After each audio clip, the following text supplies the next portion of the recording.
Assalamualaikum warahmatullahi wabarakatuh. Waalaikumsalam warahmatullahi wabarakatuh. Bismillah, alhamdulillah, assalamualaikum warahmatullahi wabarakatuh. Kembali kita jumpa lagi ya anak-anak.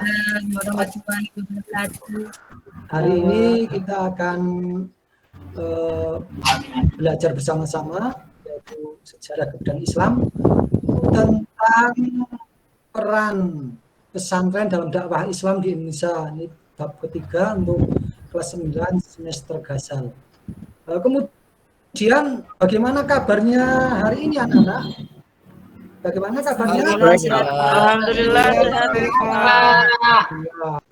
Luar biasa. Luar biasa. Sebab kita sekarang cukup semangat dulu.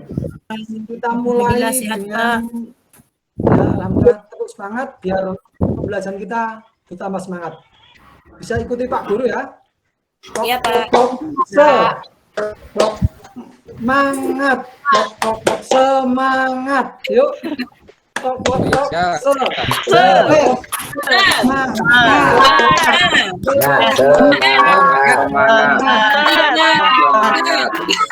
Ya, terima kasih semuanya anak-anak. Semoga tambah semangat.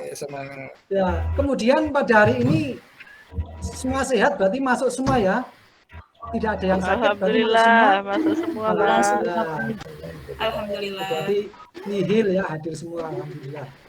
Selanjutnya Pak Guru akan menyampaikan materi tentang peran pesantren dalam dakwah Islam di Indonesia. Kita mulai saja dengan Pak Guru sampaikan mulai dari kompetensi dasar. Ini perlu dan penting kita ketahui manakala kita nanti akan mempelajari bab ini. Untuk kompetensi dasarnya ini untuk 3.3 yaitu menganalisis perkembangan pesantren dan peranannya dalam dakwah Islam di Indonesia. Kemudian 4.3 menyajikan hasil analisis perkembangan pesantren dan peranannya dalam dakwah Islam. Untuk indikator pencapaian kompetensinya adalah menjelaskan perkembangan pesantren dan peranannya dalam dakwah Islam di Indonesia. Kemudian mempresentasikan perkembangan pesantren dalam dakwah Islam di Indonesia. Demikian tadi anak-anak untuk kompetensi dasar dan indikator pencapaian kompetensi. Bisa pahami ya anak-anak? Bisa Pak. Ya. Kemudian selanjutnya untuk tujuan pembelajaran kita hari ini yang kita soroti adalah untuk aspek pengetahuan dan aspek keterampilannya. Di sini untuk aspek pengetahuan yaitu pada 3.3.1 ini menjelaskan perkembangan pesantren dan peranannya dalam dakwah Islam di Indonesia. Kemudian 3.3.2 mengidentifikasikan peran pesantren dalam perkembangan dakwah Islam di Indonesia dengan benar. Kemudian mengklasifikasikan peran pesantren dalam perkembangan dakwah Islam di Indonesia dengan tepat. Kemudian kalaupun untuk yang ini poin 3.3.4 mengidentifikasikan peran para tokoh pesantren dalam dakwah Islam di Indonesia dengan benar adalah untuk tujuan pembelajaran pada materi berikutnya. Berarti ini tidak kita sampaikan ya.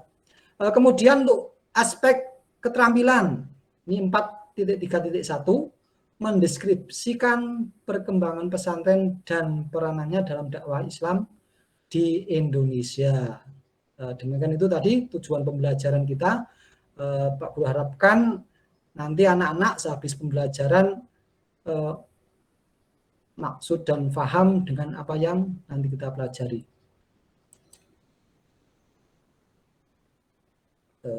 Sebentar.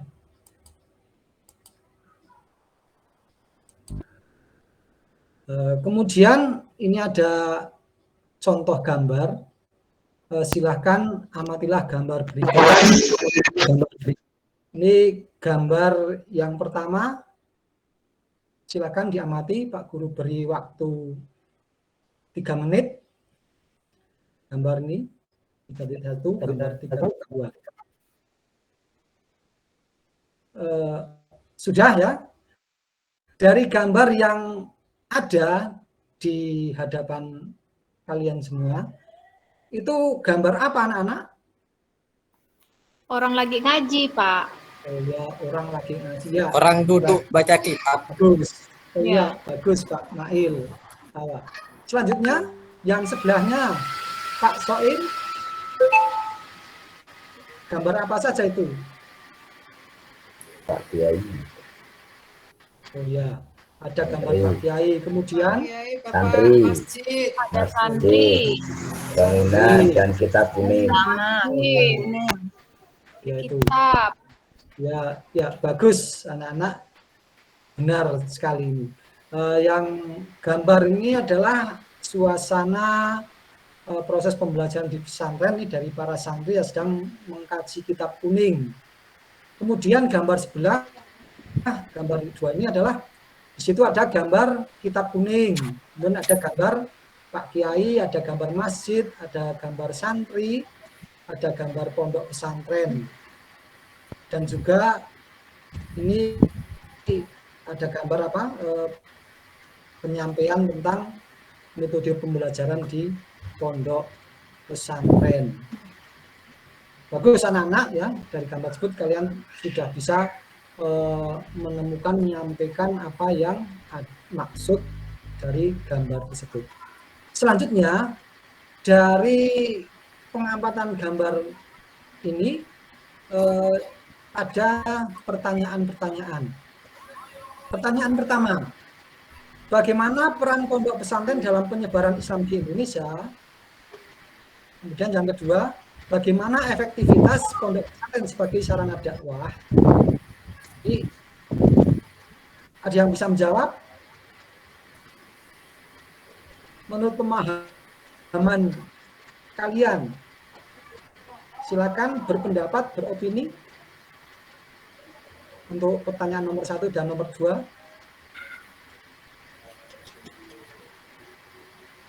Pak Ismail mungkin untuk pertanyaan nomor 1. Izin menjawab, peran pondok pesantren dalam penyebaran Indonesia ini hingga saat ini dinilai cukup efektif, di mana lembaga pendidikan pesantren ini banyak mengeluarkan para jebolan para santri yang paham akan agama Islam. Jadi tonggak utama sebagai pendidikan di Indonesia itu sebenarnya saat ini masih pondok pesantren yang masih bertahan dalam proses keagamaan yang kuat. Ya. Beri tepuk tangan untuk Pak Mahir. Ya, bagus sekali jawabannya. Kemudian ada yang lain, silakan dari ibu-ibu menyampaikan pendapatnya. Ya Bapak. Ya. Peran pondok pesantren dalam penyebaran Islam di Indonesia itu memang sangat penting sekali, sangat berperan sekali. Dalam hal ini sampai sekarang terbukti pondok pesantren itu semakin banyak dan alhamdulillah juga dapat menelurkan dapat mencetak para dai yang handal, gitu Bapak. Ya, bagus sekali ya, tepuk tangan untuk Bu Yunrotun atas jawabannya.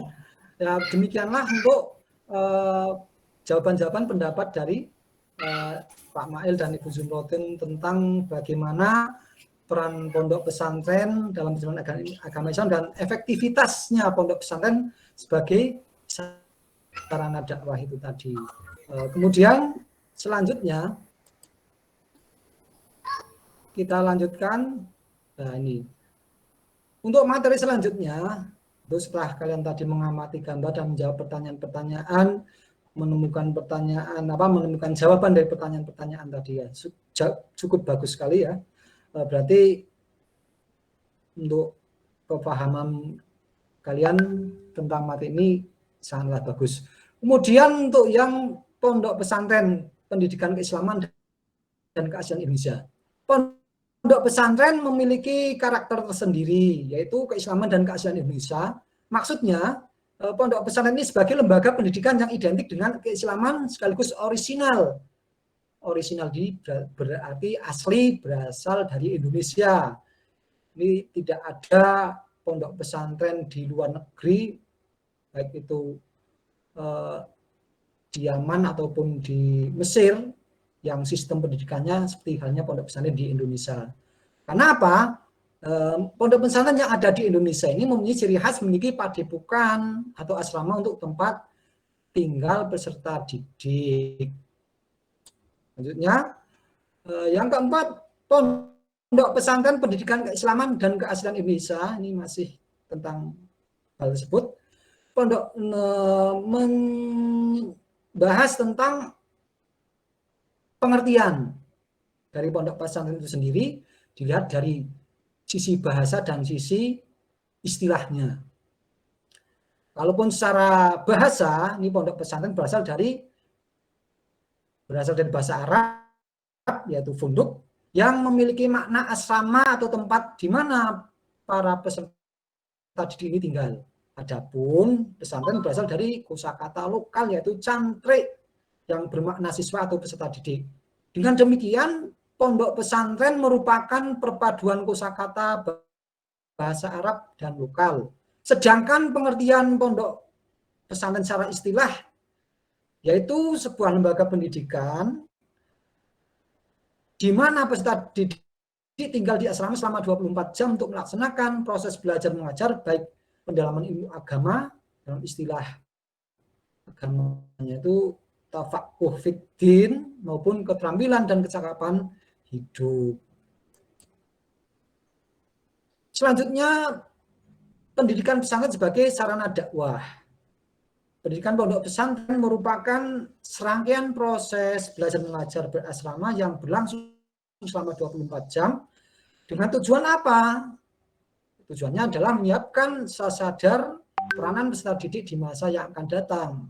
Hal tersebut dilakukan melalui kegiatan bimbingan, pengajaran, dan latihan baik secara konvensional maupun sudah mengalami sentuhan metode modern. Ya, walaupun di sini pondok pesantren yang salaf atau pondok pesantren yang tradisional pun di dalamnya sudah ada sentuhan-sentuhan metode yang modern. Masih pendidikan pesantren sebagai sarana dakwah, ini pernyataan dari Agus Sunyoto di dalam buku Atas Wali Songo bahwa usaha dakwah Islam yang dijalankan Wali Songo melalui pendidikan mengalami proses akulturasi dengan budaya dan agama sebelumnya. Pola dakwah tersebut adalah melalui pengembangan model dukuh yang semula merupakan lembaga pendidikan Hindu-Buddha serta padepokan yang merupakan lembaga kependidikan kapitayan atau tempat bermukim para cantrik yang diformat sesuai ajaran Islam menjadi lembaga pondok pesantren. Ini ternyata menurut Agus Sunyoto itu pondok pesantren ini hasil akulturasi budaya agama Hindu-Buddha. Ya, ini pondok pesantren ini hasil akulturasi Hindu-Buddha, yaitu merupakan lembaga pendidikan kapitayan yang diformat sesuai ajaran Islam menjadi lembaga pondok pesantren.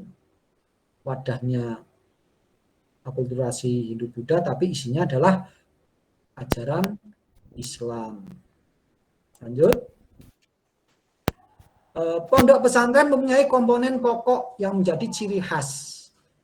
Ciri khas ini tadi ya, yang kalian lihat di gambar itu ada 6. Yang pertama itu adalah kiai.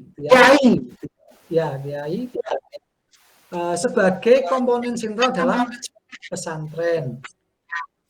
Kemudian yang kedua, santri, yaitu peserta didik atau anak dalam keadaan berkembang dalam pendidikan di pondok pesantren.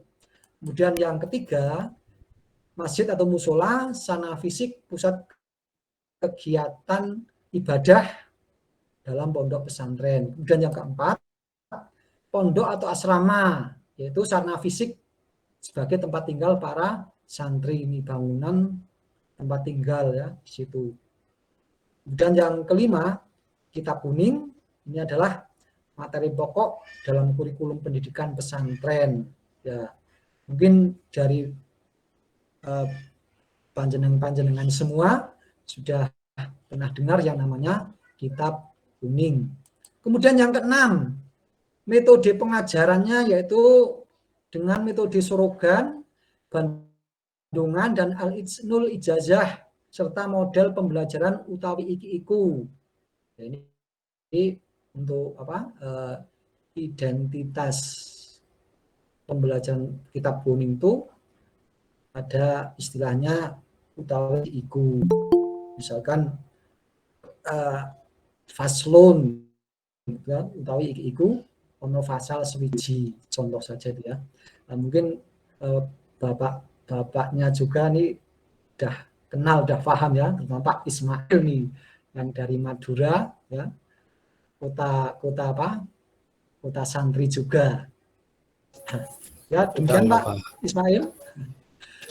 Selanjutnya yaitu Kiai dan Gus, tokoh figur pondok pesantren, di mana Kiai ini mempunyai berbagai fungsi, di antaranya sebagai figur pimpinan pondok pesantren, ya, sebagai figur yang punya kewibawaan kepribadian dengan menguasai ilmu agama yang mendalam serta pengalaman-pengalaman karomah ya, yang memberikan warna pada budaya dan lingkungan masyarakat. Selain itu, Kiai di pondok pesantren ini sebagai guru mengaji, ya, banyak santri, banyak muridnya. Ini dari karisma ataupun karomah seorang kiai di bidang keagamaan dan berbudi pekerti yang luhur akan mampu menjadikan suri toladan bagi santri dan muridnya, dan juga memberikan ilham kepada masyarakat sekitar dalam memecahkan persoalan-persoalan di masyarakat. Kemudian masih tentang Kiai dan Gus, ya, tokoh figur pondok pesantren. Dalam bahasa-bahasa simbol pesantren, ini status Kiai bisa diperoleh atau terjadi karena karomah, yaitu tadi yang Pak Guru sampaikan. Karomah ini adalah suatu kemuliaan dari Allah, dan barokah, yaitu suatu kebaikan rohani yang dapat dilimpahkan pada orang lain, terutama anaknya dan santrinya. Itu biasanya ketika menuntut di pondok pesantren kan ada suatu niat, sisi niat yang lain, yaitu istilahnya adalah tabarukan, ngalap berkah, itu istilahnya. Kemudian untuk status kiai juga dapat pula diperoleh melalui nasab ataupun garis keturunan. Selanjutnya untuk Gus ini, yaitu seorang anak kiai, ini diistilahkan ataupun dipanggil dengan Gus, singkatan dari Gusti atau Bagus.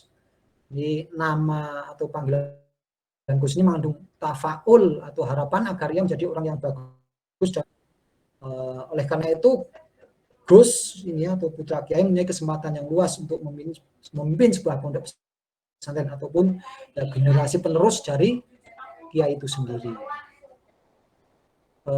Kemudian ini sampai di sini untuk materi kita.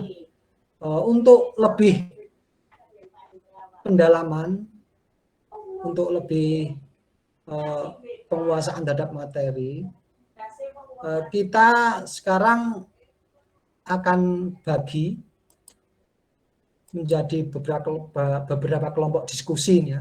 Ya, Pak Guru bagi menjadi 5 kelompok diskusi. Ini sesuai dengan poin-poin yang sudah kita bahas ya, untuk lebih mengena pada penyampaian materi kita hari ini. Ya, silakan dibagi kelompoknya. Kelompok 1. Ini kelompok 1 berarti nanti membahas ataupun mendiskusikan ini ya, untuk diskusi kita pada hari ini. Untuk kelompok 1 mendiskusikan tentang ciri khas pondok pesantren. Kemudian kelompok 2 ini mendiskusikan tentang pengertian pondok pesantren secara bahasa dan istilah. Kemudian untuk kelompok 3 ini mendiskusikan tentang pola dakwah dari pondok pesantren. Kemudian kelompok 4 ini mendiskusikan komponen-komponen yang terdapat dalam pondok pesantren. Kemudian kelompok 5 mendiskusikan tentang seorang kiai dan gus dalam pondok pesantren. Ya, silakan didiskusikan masing-masing kelompok. Pak Guru kasih waktu 5 menit.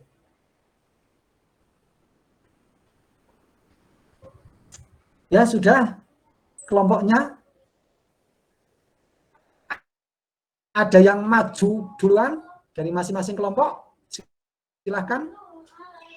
Dari kelompok 1, kelompok 2, kelompok 3, kelompok 4, kelompok 5. Ya Pak. Ya, silakan Ibu Heti. Ya, terima kasih. Saya dari kelompok 1 ingin mempresentasikan hasil diskusi kelompok kami tentang pertanyaan atau masalah nomor 1, yaitu jelaskan ciri khas dari pondok pesantren. Sebagai lembaga pendidikan yang identik dengan keislaman sekaligus merupakan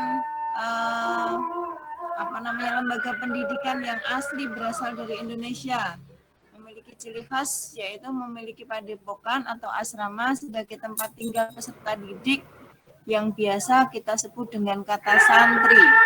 Itu hasil dari diskusi kelompok kami, Pak. Terima kasih. Ya, terima kasih kembali. Ya, tepuk tangan untuk kelompok 1. Selanjutnya silakan kelompok 2 menyampaikan hasil diskusinya. Saya, Pak. Ya, Ibu Dewi. Ya. Untuk mewakili kelompok 2. Ya.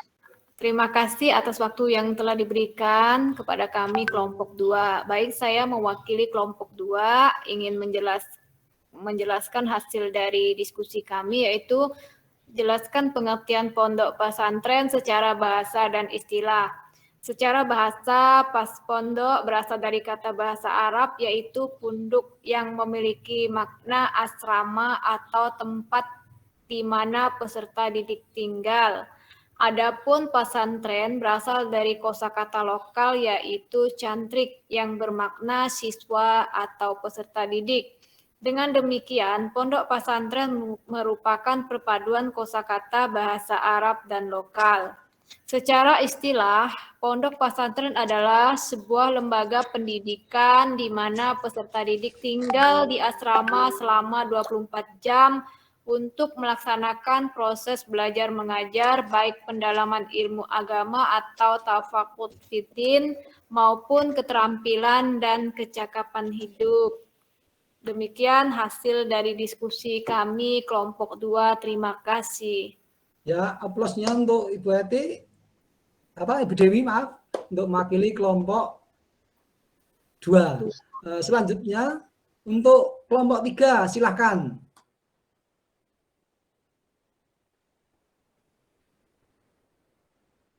Ya, Pak Soiman mewakili kelompok 3.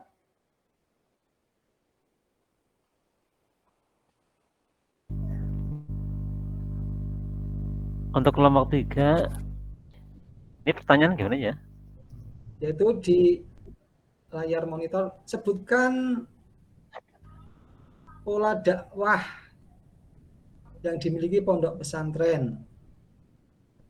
Untuk pola dakwah yang dilakukan oleh pondok pesantren, biasanya adalah pondok pesantren mendidik santri-santrinya, yang mana nanti dipersiapkan untuk meneruskan tugas para kiainya, di mana nanti setelah mereka itu tamat, istilahnya ya, tamat dari pondok pesantren, kembali ke daerahnya, mereka itu mempunyai misi untuk menyebarkan agama Islam, kayak gitu, sehingga agama Islam itu mudah berkembang di seluruh Indonesia. Mungkin Itu dari kelompok kami. Kalau ada kekurangan mungkin bisa ditambahkan dari kelompok yang lain. Ya, terima kasih jawaban dari kelompok 3 yang diwakili Pak Suiman.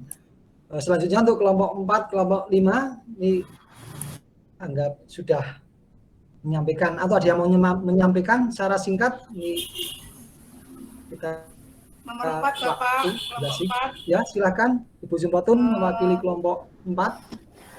Komponen-komponen yang terdapat dalam pondok pesantren yaitu 1 kiai, 2 santri, 3 masjid, 4 pondok atau asrama, kemudian 5 kitab kuning, dan ke-6 metode pengajaran sorogan. Begitu Bapak.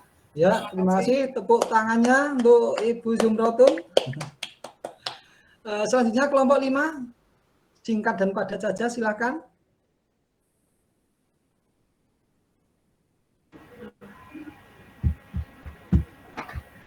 Ya, Pak Fauzi mewakili kelompok 5. Pertanyaannya tentang kedudukan seorang kiai dan gus dalam pondok pesantren. Kalau kiai ialah memiliki kedudukan berfungsi diantaranya sebagai figur pimpinan pondok pesantren, kemudian kiai sebagai guru mengaji, dan yang ketiga kiai pemberi ilham kepada masyarakat sekitar dalam memecahkan persoalan.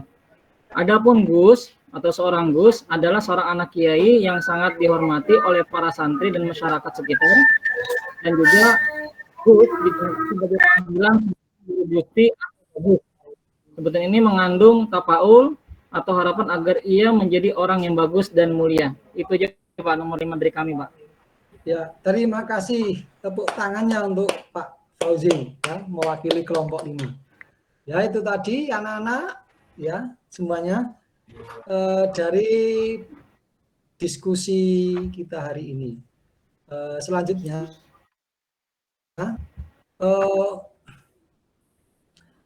untuk hari ini adakah yang perlu ditanyakan lagi? Atau sudah paham semua? Sudah paham Pak. Alhamdulillah sudah paham. Fahimtum? Fahimna. Insyaallah. Ya. Kemudian untuk pembelajaran kita hari ini, bagaimana dengan pendapat kalian? Apakah membosankan ataupun menyenangkan menurut kalian? Menyenangkan, Pak. Menyenangkan, Pak. Menyenangkan, Pak. Mohon maaf, Pak. Menyenangkan. Pak Lasin, mohon maaf, Pak. Izin keluar dulu. Sudah maghrib, Pak. Oh, iya ya. Kenapa kok menyenangkan? Lihat PowerPoint-nya Ya. Bapak bagus. Terima kasih. Menggunakan PowerPoint. Ya, PowerPoint-nya bagus, Pak. Menarik. Bagus, Pak. ya, terima kasih. Kemudian semoga apa yang kita pelajari pada hari ini memberikan manfaat pada kita semuanya, baik di dunia, dalam agama maupun nanti di akhirat. Amin Allahumma amin. Kemudian untuk kita bersama-sama mengambil kesimpulan dari pembelajaran yang telah kita laksanakan, yaitu antara lain tadi telah didiskusikan bersama untuk poin-poin materi pada hari ini, yaitu 1 tentang ciri khas pondok pesantren tadi ya, dengan adanya asrama dan padepokan. Kemudian poin kedua yaitu pengertian pondok pesantren baik itu secara bahasa maupun secara istilah. Kemudian yang poin ketiga itu tentang pola dakwah pondok pesantren. Kemudian yang poin 4 tentang komponen-komponen pondok pesantren yang tadi terdapat 6 komponen, yang tentunya harus ada gitu ya. Kemudian untuk yang poin 5 tentang Kiai dan Gus, ini tokoh figur pondok pesantren dan keberfungsian dan kedudukannya baik Kiai dan Gus ini dalam pondok pesantren. Demikian itu tadi kesimpulan yang dapat kita ambil, dapat kita susun bersama dari pembelajaran kita pada hari ini. Kemudian dari materi yang sudah kita pelajari bersama, alangkah lebih baiknya ini tentunya tidak hanya sebagai pengetahuan saja, tetapi lebih pada praktek dalam kehidupan kita sehari-hari. Misalkan ya tentunya kita akan lebih giat dan gigih dalam menuntut ilmu, baik itu ilmu agama ataupun ilmu pengetahuan umum. Lebih-lebih ya ilmu pengetahuan agama. Namun demikian kan kita tidak boleh untuk mengkotak-kotak ataupun membeda-bedakan, gitu ya. Kita akan lebih giat belajar ilmu, baik ilmu agama maupun ilmu pengetahuan umum. Itu satu hal yang dapat kita praktekkan dalam kehidupan sehari-hari. Nah, ini semuanya pada ngaji ya di rumah. Ngaji Bapak. Ngaji Insya Allah, Pak. Harus ya, Insyaallah. harus mengaji ya. Ngaji sebagai orang Islam itu kan suatu kewajiban. Kemudian untuk pertemuan kita berikutnya, yang ini masih kita akan membahas tentang peran pesantren dalam dakwah Islam di Indonesia, tapi dengan topik yang berbeda ya, dengan topik nanti pembahasan selanjutnya pada pertemuan berikutnya yaitu peran pesantren mencetak dai. Ya, silakan dipelajari dari berbagai sumber, dari buku maupun dari internet, kalian cari untuk dipelajari dan akan kita bahas pada pertemuan berikutnya. Mungkin demikian untuk pertemuan kita hari ini. Cukup sekian dulu ya, kita akhiri bersama pada pertemuan hari ini dengan doa menutup majelis. Ya, dipersilakan pada Pak Agus memimpin doa menutup majelis. Teman-teman, kita akhiri pertemuan hari ini dengan bacaan hamdalah bersama-sama. Alhamdulillahirrabbilalamin. Ya, dari Pak Guru kurang lebihnya mohon maaf. Akhirul kalam. Allahumma afiq ila aqwamit thoriq.